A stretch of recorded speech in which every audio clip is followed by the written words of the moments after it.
So this fiqh of food is divided into 4 or 5 sections. One was etiquettes of eating foods and drinks, and that one we covered till now.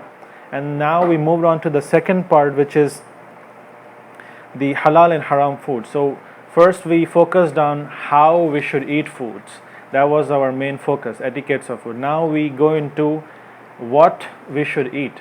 What food should we eat? What we can eat, what we cannot eat.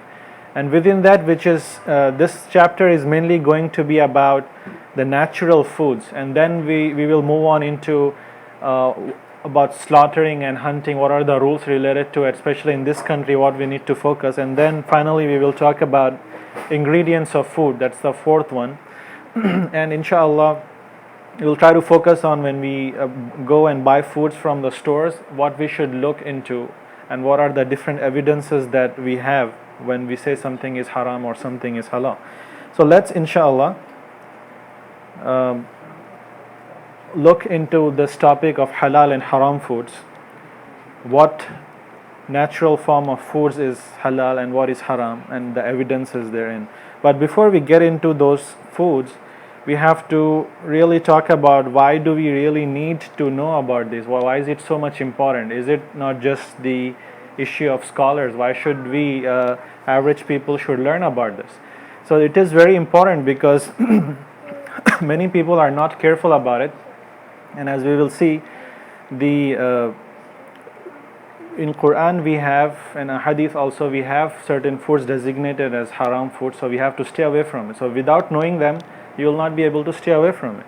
And the other thing is that I mentioned the story of Adam alayhi salam as well in the previous halaqas, that the very first trap that shaitan, Iblis, got our father involved in was related to food, was no other thing than the food. So he still tries to involve his children, the children of Adam alayhi salam, us, into the same kind of sin, make us eat haram food, somehow confuse or somehow give or have those whisperings in the heart of the human beings, because of which person will be doing haram by foods, for example.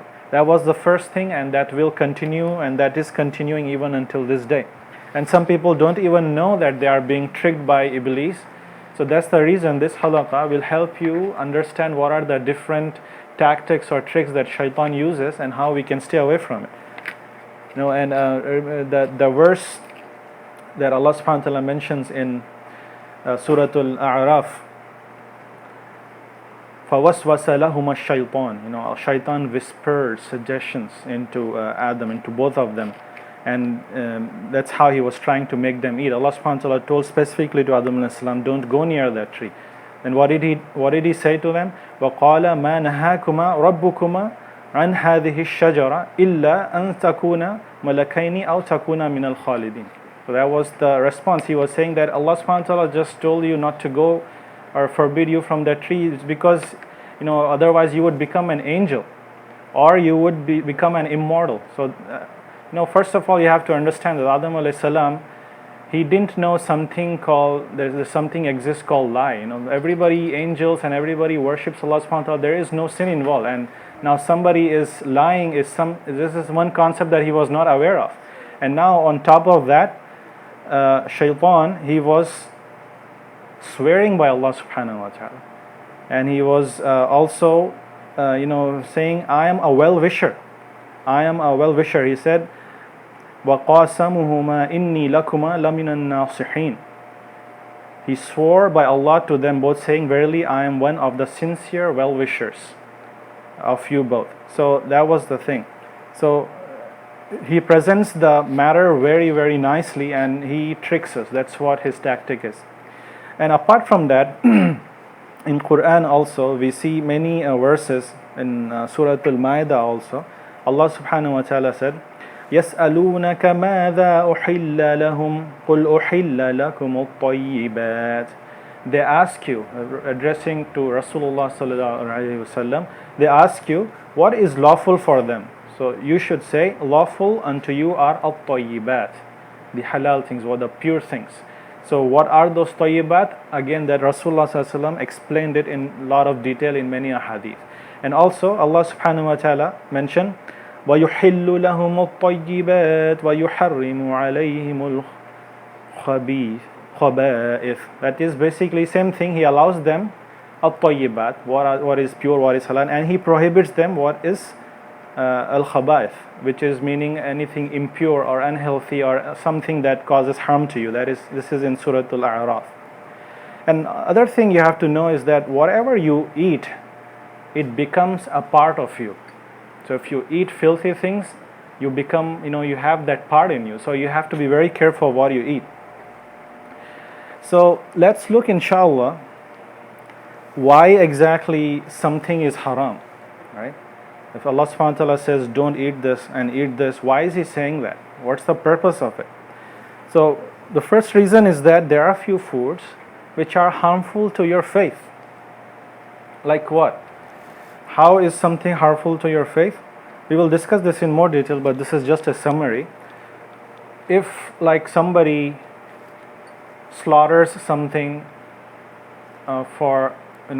commits a shirk by slaughtering for some saint or something, that's a shirk, right? You cannot do that. Slaughtering is worship, and you can only do it to Allah subhanahu wa ta'ala. It's reserved specifically for Allah subhanahu wa ta'ala. So even with the food that you eat for yourself, you mention the name of Allah, meaning that you are mentioning Allah subhanahu wa ta'ala, it is for Him. So that is harmful for your faith if you are involved in shirk, okay, in eating such kind of foods. So that was something which was harmful to your faith. And there are some kind of foods which are harmful to your body. So when we are born, we don't know what is harmful and what is not. Some things we learn from science and medicine, but science is still in development phase. Every few years we find some new food that we didn't know that's harmful. Allah subhanahu wa ta'ala and Rasulullah sallallahu alayhi wasallam gave us guidelines. What is halal and what is haram, what is harmful for you and what is not harmful for you. So for example, we can say something which is like drugs or cigarettes or something like that, or poisonous food, whatever it is. So those come into this category, and we will explore each of these in detail. And third thing, again, something which is harmful to the society even, right? So that is Islam takes into account that one as well. And for example, alcohol, intoxicants, all these come under these. When you are involved in that, you see all these car accidents happening and the families breaking and all these verbal abuses because of this. So it's all harmful to the society. It's not even harmful to your body, but others are also involved. And also, there are a few things which are harmful to your character as well. So Ibn al-Qayyim, rahmatullah alayhi, he said that when you eat something, you take on the characteristic of the thing that you're eating. So for example, if you eat like a carnivorous animal, like a beast, for example, you get that devilish character in that yourself. So what you eat has an effect in you, has an effect on your character. So that's the reason Allah subhanahu wa ta'ala clearly mentioned that there are few animals you cannot eat, because your human characteristic will start changing. You become devilish character and something like that. And other things, there are a few things which are not befitting a Muslim. People will just eat it, but Rasulullah sallallahu alaihi wasallam told us not to eat it because it's not befitting. For example, eating the vermins or the disgusting things, rats and things like that. We are going to talk more about these vermins later, what we should eat, what we cannot eat. So that's something which goes against our dignity. We should not eat. And then something which is a test. We don't know why it is haram. It's just that Allah subhanahu wa ta'ala told us to stay away from. We stay away from. This exactly was the test of Adam alayhi salam, right? Adam alayhi salam was told not to go near the tree and eat from that. Did he ask why I should not go? He didn't ask, because Allah subhanahu wa ta'ala told him not to do. That's it. Maybe there is wisdom in it that we can learn later, but there are few things which we will never know until we meet Allah subhanahu wa ta'ala. So we just take it as is and we say it's a test from Allah subhanahu wa ta'ala. And let's look into the foods that are halal and haram. But before we get into it, we need to categorize into different kinds of foods. The reason why we need to categorize it is because the rulings are different for each of these categories. For example, we have liquid foods and we have plants, vegetables, and so on, and then we have animals. So how something becomes haram and halal, everything is, these categories have different rulings on each of them. So we will talk about that. And animals is actually a little bit more complicated, and that's why I broke it down by land animals, sea animals, and flying animals like birds and so on, and the vermins, which I just now mentioned, some disgusting animals. There are some rulings in that, and when can a vermin become halal, we'll talk about that as well. So these are basically a few things which are categorized, which we can categorize. So what can you say about liquid food? What is something that's haram, that's liquid? Khamr, intoxicant. What about plants? Do you know something which is haram in plants? In general, there are some plants which are poisonous, something that can cause damage to your body, right? And so those are the kind of categories that we will explore into.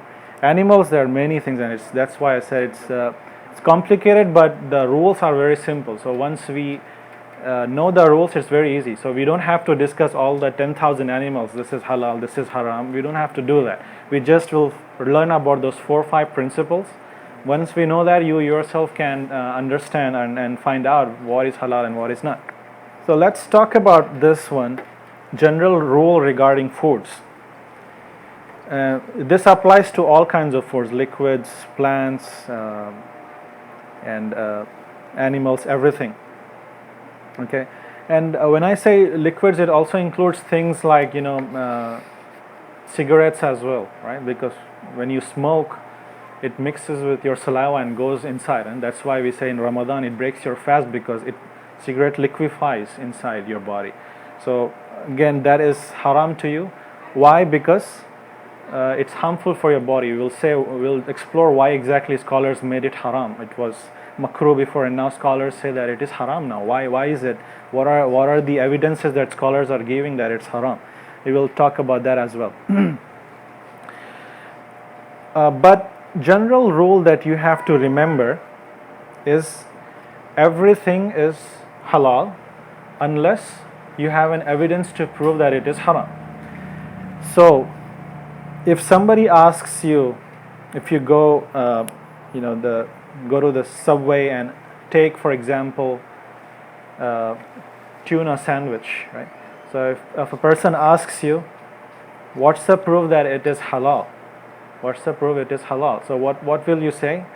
You will say that I don't have to tell you whether it's haram, whether it's halal or not. You have to basically bring me a proof that it is haram. If you cannot bring me a proof, it's halal to it. So that's a general principle. And Allah subhanahu wa ta'ala mentioned in Surah Al-Jathiyah, أعوذ بالله من الشيطان الرجيم وَسَخَّرَ لَكُم مَّا فِي السَّمَاوَاتِ وَمَا فِي الْأَرْضِ جَمِيعًا مِّنْهُ إِنَّ فِي ذَلِكَ لَآيَاتٍ لِقَوْمٍ يَتَفَكَّرُونَ. And Allah subhanahu wa ta'ala, He has subjected to you all that is in the heavens and all that is in the earth. In it are signs for a people who think deeply. So basically what Allah subhanahu wa ta'ala is saying is that everything that we see around us, Allah subhanahu wa ta'ala created it for us. He created it for us. So that's why everything is halal. But He made few things haram, and that is specifically mentioned. And that's the same verse that we mentioned just before, tayyibat and khaba'ith. That's what it is. So unless you have a proof that something is haram, everything is halal. So you don't have to worry. This is opposite from the worship that we do. Worship is opposite principle, wherein you have to bring me the proof that, what's the proof that I have to worship this way? Okay, so everything is haram until you are told that it is halal in case of worship. But in case of eating, it is very simple. Everything is halal, but you bring me the evidence that it is haram. So what exactly is haram? How do we know it? So there are 3 universal checks that you have to do for all kinds of foods. That's minimum basically. For animals there are more than this, but this three applies to all kinds of foods: liquids, plants, and even animals. So what is this? So first thing is that we have to check, we have to find out if this food is harmful or not, whether this food is harmful or not. And Allah subhanahu wa ta'ala mentions in Surah An-Nisa, وَلَا تَقْتُلُوا أَنفُسَكُمْ إِنَّ اللَّهَ كَانَ بِكُمْ رَحِيمًا. And do not kill yourselves, surely Allah is most merciful to you. And He also mentions in Surah Al-Baqarah, وَلَا تُلْقُوا بِأَيْدِيكُمْ إِلَى التَّهْلُكَةِ. So, and do not throw yourselves into destruction. So what the meaning here is that there are few things, there are few foods even, because of which when you eat them, it causes your own destruction. It causes you to get harmed. So that's the thing that is you have to stay away from. And this is very important principle. I mentioned tobacco and cigarettes and poisonous plants, but it can be anything. So if a brother brings, for example, baklava, right? Baklava is a sweet. And is it halal or haram? It is halal for all of us, right? If it's prepared properly, it is halal. But it can become haram for a few people. It is halal for me, it is haram for somebody else. How can that happen? Diabetes is one way, right? If I eat something, doctors will say that this is a very serious patient of diabetes. If he's going to eat this sweet, if he's going to eat baklava, he's in very big danger. So you're risking your life and you're harming your own body. So Allah subhanahu wa ta'ala is saying, do not put yourself into destruction. So that's the first principle that you have to check. Okay? And also it can be even overeating. Sometimes, you see people when they overeat, they get all these ulcers and cancers because of that. So even in that case, it becomes harmful for you. You have to stay away from it, and it's haram. And second thing is the intention and food preparation. So I mentioned about the intention that when you go to your friend's house and he invites you and he serves you, for example, sheep, lamb, meat. So you eat it, you say it's halal, but while you're eating, your friend informs you, you know what, I went to my sheikh's grave today and I wanted to make my sheikh happy and I slaughtered it for him. So that is shirk. So if you're eating, you have to stop eating because it's shirk now, right? And similarly, the same friend, he says that, no, I slaughtered it for the sake of Allah subhanahu wa ta'ala. So, but that is not sufficient. You have to, if he tells you, for example, I killed it with a gun or something, or I stabbed it. Okay? So if he says something like that, is it correct? Is it halal? It's not halal because there is a proper way of slaughtering. If you don't follow those rules, it is not halal for you. Okay? So that is something you have to know. How was the food prepared? Okay? You have to know what was the intention behind that. So that applies even to maybe plants and liquids as well. Some people might dedicate some food to their gods or whatever it is, and they say, I got this as a blessing for the spear or something, eat it please. So that's something you cannot eat because now it is specific for that particular deity that this person is following. So that's shirk. And then comes the general category of prohibited foods. So what are the prohibited foods? These are the foods exactly which Rasulullah sallallahu alaihi wasallam mentioned by name or mentioned by category that you cannot eat this. Okay, and it's mentioned in Quran also. Examples of which is what? Specific prohibitions are, for example, khinzir, right? Like the pork, that is haram, and you have the blood as well, which is poured for, that is haram, and intoxicants that we just covered. So these are specific ruling. And again, there are few items which Rasulullah sallallahu alaihi wasallam gave us a principle that, if, for example, if animal has fangs, then you cannot eat. So that's like a general category. Underneath, many animals fall into. So that's a principle. So those are all falling into prohibited foods. But now again, there's one thing that you have to know, that there is an exception to this rule. Sometimes these rules are relaxed. What are those situations? So one such situation is that if you are in a very serious situation, you're hungry, you don't have access to any food, and the only food that you see is the haram food, and that's the only way you can survive. So what did Allah subhanahu wa ta'ala say about it? He mentioned in Surah Al-An'am, أعوذ بالله من الشيطان الرجيم فمن اضطر غير باغ ولا عاد فإن ربك غفور رحيم. But whoever is forced by necessity without willful disobedience, not transgressing due limits, certainly your Lord is oft forgiving, most merciful. So, for example, if you see pork, khinzir, it is haram, obviously we know, but there's nothing else to survive, and you know that if you don't eat it now, you probably, something will happen to you, you will fall down, you will faint, or you might even die. So what do we do in this case? Allah subhanahu wa ta'ala gave us a concession that you can eat. And scholars say that, can you eat the whole dish? If you have whole dish, can you eat? You have to be very careful now. You can only eat so much to the extent that you know you will be able to survive. It's not that you are eating the whole leg or the pork item there in the whole dish. You can't do that. No, people will be like, oh, that's the only opportunity I've got in my life. Let me take full advantage of it. Let me taste how people really enjoy this pork. All the spare ribs. Huh? All the spare ribs. Subhanallah. So that's something that you have to be careful. And the question is, do you have to compulsorily eat now? Do you have to, if you don't eat, is it like a sinful if you don't eat at that situation?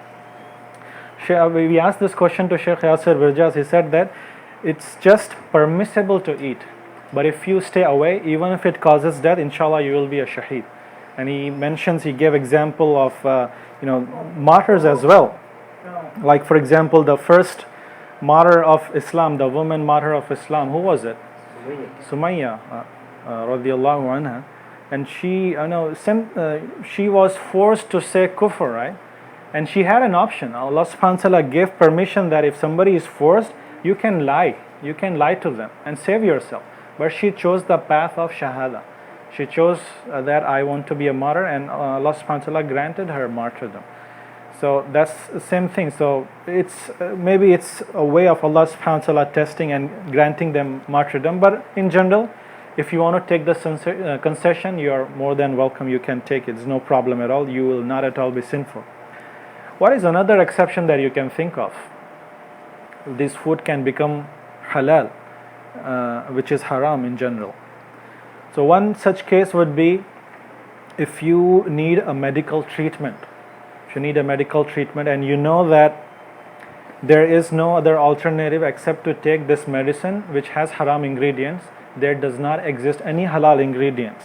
So in that case, the scholars say that if it is absolutely necessary, then you can take it, but you have to make an effort to find out, is there any halal alternate exist, or is there some alternative, halal alternative, which is close, at least not best and perfect like it, but if there is something exists, then you should not take, you cannot take, you have to wait.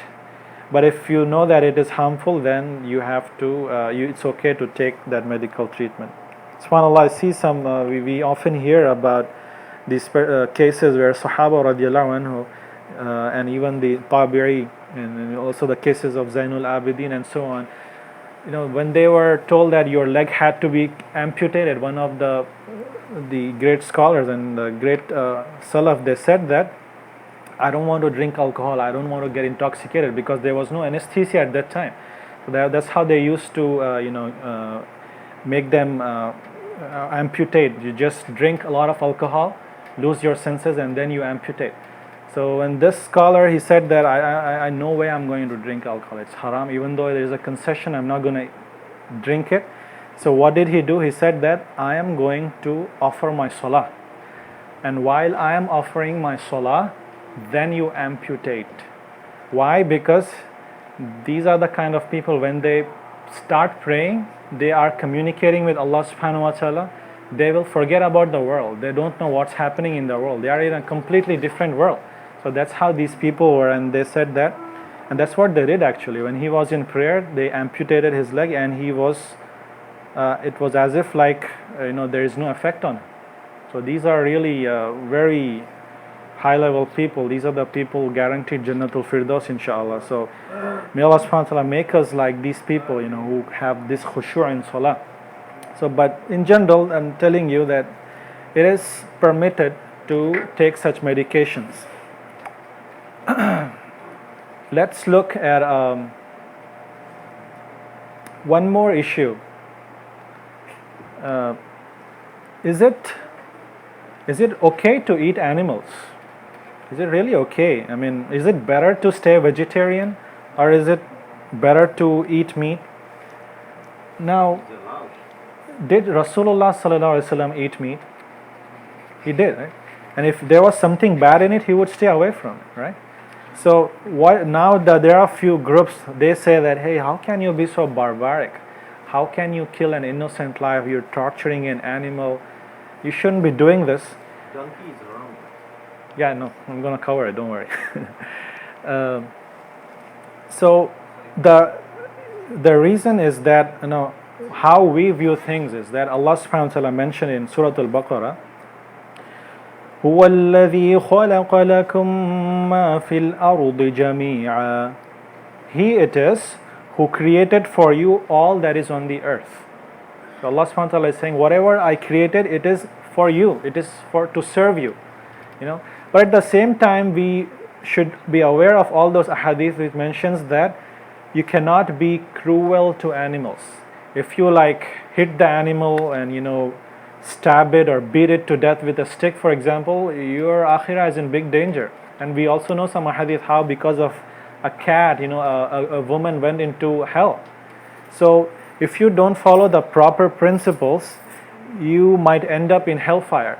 So you cannot be barbaric to animals, but at the same time, when you slaughter in the way that Allah subhanahu wa ta'ala told us to slaughter, inshallah that will be okay, no problem, and it's not considered barbaric. Because the main purpose of the creation of animals was to serve human beings as a food for human beings. That was their main purpose of creation. That's Allah subhanahu wa ta'ala, that's what He says in Surah Al-Baqarah. But there are some, even Muslims, they say that, I don't like meat. Are they committing sin? They say, I just don't like the taste of meat. Do they have to eat meat? It's if you don't like the taste of meat, that's okay. It's perfectly permissible. But don't go around telling people that meat is haram. Don't eat meat. It's not good. Be vegetarian. It's more healthy. No, we have defined in Islam what is healthy and what is not. Okay, everything that Allah subhanahu wa ta'ala and Rasulullah sallallahu alaihi wasallam made halal, it is healthy for us. What is haram is we go beyond for example, eat a lot of something, eat more than 1/3, then it can become haram to you. Okay, and Allah subhanahu wa ta'ala and Rasulullah sallallahu alaihi wasallam also mentioned many hadith for you, and Allah subhanahu wa ta'ala mentioned that, O you who believe, make not unlawful the tayyibat which Allah has made lawful to you, and transgress not, verily Allah does not like the transgressor. So this is mentioned in Surah Al-Ma'idah. And if you remember that hadith that, when some companions came to Rasulullah sallallahu alaihi wasallam, they mentioned that, I'm not going to marry a woman. And one of them said, I will not sleep on my bed, and I will always fast. Another one said that I will not eat meat. So what did Rasulullah sallallahu alaihi wasallam say? That he got angry. Some people think that I'll try to be more pious by giving up meat. That's not how it should be. If you want to be more pious, you have to follow the sunnah of Rasulullah sallallahu alaihi wasallam. So he used to eat meat, and that's how you follow. And he said that whoever deviates from my sunnah does not belong to me. So if somebody just comes up and makes this rule that, hey, I'm not going to eat animals, then he's cutting away from the sunnah. But if he doesn't like the taste of meat, that's okay, no problem. He doesn't have to eat. You just have to remember that it is, you should not go about making things haram by yourself. Don't have the authority to do that. Okay, so these are just animals, and we are going to discuss each of these, which one is haram and which one is not. Not all donkeys are haram, by the way, and we'll discuss some donkeys are haram, inshallah. Oh, nature. So let's talk about the land animals. So now we're done with plants and liquids. With those three general principles that I mentioned, those you can apply. Now, land animals, there are more rules to it. So first thing that we need to ask. So these are the 5 rules. So these are the 5 rules that we need to remember. And if you know these 5 rules, you will know really very easy whether something is halal or not, something is haram or not. You can apply this principle to all the 10,000 animals and you will know yourself. So I don't have to go listing each and every of them. Okay. First thing we have to know, as we mentioned, we have to know how did the animal die? Did it die according to Islamic law? So you go to some place and you see a sheep and it's dead there, okay? And you say that, hey, why don't I just cut the meat and eat it? Sheep is halal, right? Can we do that? We cannot do that. Why? Because Allah subhanahu wa ta'ala mentioned that something which is dead, it is called as what? Mayta, and that is haram. A dead animal is haram. We're talking about land animals specifically now. Sea animals, we have different rulings. Sheep is a land animal, so if the animal was dead, you cannot eat it. Okay? Allah subhanahu wa ta'ala mentioned that قُلْ لَا أُجِدُ فِي مَا أُوحِيَ إِلَى مُحَرَّمًا عَلَى طَعَامٍ يَطْعَمُهُ إِلَّا أَن يَكُونَ مَيْتَةً أَوْ دَمًا مَصْفُوحًا. And he goes on with the list of items, and maita, that's what he mentions there, the dead animal. Okay? And also in this category comes the general category of how you slaughtered it, right? And who is slaughtering it. So all the rulings of slaughter we are going to cover in a separate chapter, but it has to be slaughtered according to Islamic way. You cannot just shoot an animal. It's going to make haram, that animal as haram. And Allah subhanahu wa ta'ala also mentions about impious or unlawful meat of an animal. Something which is what is considered impious is that something which is slaughtered for other than Allah. So that becomes impious. That's a shirk. Okay. So let's talk about second one now. Specific prohibition. So we covered this already. Death of the animal, and then specific prohibition of animals. What are the animals that are specifically prohibited by name?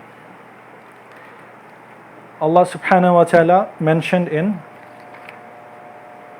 one more verse, the same verse, Surah Al-An'am 6, verse number 145.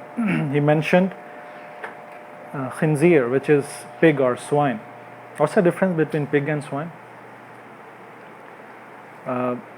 Swine is basically a domesticated pig. That's what people usually eat. Pig is like any pig, like immature or wild or anything. So this is a general one. Swine is like, that's what people eat. Anything that is domesticated, anything that is in the market. What are the other names that we usually hear? Ham, right? Ham or the hog. Hog. Boar is another name. So you need to know these names in this country because pig is like the third most slaughtered animal in the world. So you have to know this. So first is what? First is probably chicken. Right? What's second? Beef.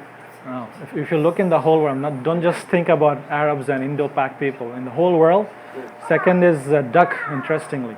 Duck is the most one. And then comes sheep and cow and all those things. So pig is like the third. It's like I took this from National Geography statistics. I'll share sometime, inshallah. They don't slaughter pig though. Yeah, but in terms of consumption, consumption is third. In terms of eating meat, this is the third one. So Allah subhanahu wa ta'ala mentioned that, the same verse, the maita aw daman masfuha aw lahma khinzir fa innahu rijsun aw fisqan uhilla li ghayri Allah bih. So same thing, Allah subhanahu wa ta'ala specifically mentioned, or the flesh of swine, which is the pork, basically, that is haram. And another thing that is haram, another animal which is haram is domesticated donkey. Rasulullah sallallahu alaihi wasallam specifically mentioned this in Surah, not Surah, in Sahih al-Bukhari, and he mentioned that this hadith, it says that basically it was permitted earlier. Muslims used to eat it. Then when the time of Khaybar came, the battle of Khaybar, the day of Khaybar, Rasulullah sallallahu alaihi wasallam specifically made it haram for everybody. No more donkeys, domesticated donkeys. So donkeys, there are many kinds. We have wild donkeys, onagers, and we have another one called what? Zebra. It's called wahshi, right? Wahshi, himar al-wahshi. Zebra is not donkey, it's a horse. Well, in Arabic, the way they call it is himar. It's like a donkey. Himar al-wahshi. It's like a zebra, but that is halal, inshallah. Another one is mule. Horse is actually halal. Horse is actually halal. And yeah, and this Rasulullah sallallahu alaihi wasallam again mentioned specifically in Sahih al-Bukhari that he specifically granted a concession allowing them to eat the meat of horses. But however, scholars say that now we have interesting dilemma when we have, the father and mother, when they mate, we have horse's father and mother's donkey, we call it a mule, right? And a henny is the other way around. Donkey and a horse, mother is horse. A majority of them said that you cannot eat mule or henny. It kind of looks like a horse, but you cannot eat it. So both of them, mule and a henny, they are haram for you. Okay. This one, and this is general prohibition of animals. These are the animals who have fangs that are used for hunting. What is the meaning of fang? Claws, okay. Not claws, the teeth. These you see here, these are called fangs. The canine tooth, that's what we call in English. Claws you're talking about, that's about birds, not about animals. We don't care about that they have claws or not. In case of land animals, we only look at the teeth, the canine teeth, if they have it or not. So which animals have the canine tooth? The tiger, the lions all have here, leopard, bear. So these animals, when they eat, when they hunt, they use these canine teeth to hunt. Okay, so that's how we see. So all these animals are haram. Cat, interestingly, it also has it. You might not have seen it, but it has it, and it uses that to catch a rat or a lizard, whatever it is. So that's why you cannot eat these animals. But there is one exception there, that there are some animals, Allah created them with fangs, but they don't use it for hunting. They just are there. So those animals, scholars said that it's okay, you can eat them. We will see what those animals, which animals they are. But if they are used for hunting, then you cannot eat them. And they have to be predatory wild animals. That's the word I was looking for. They have to be a predator using these fangs. If they don't have fangs, then you can eat them.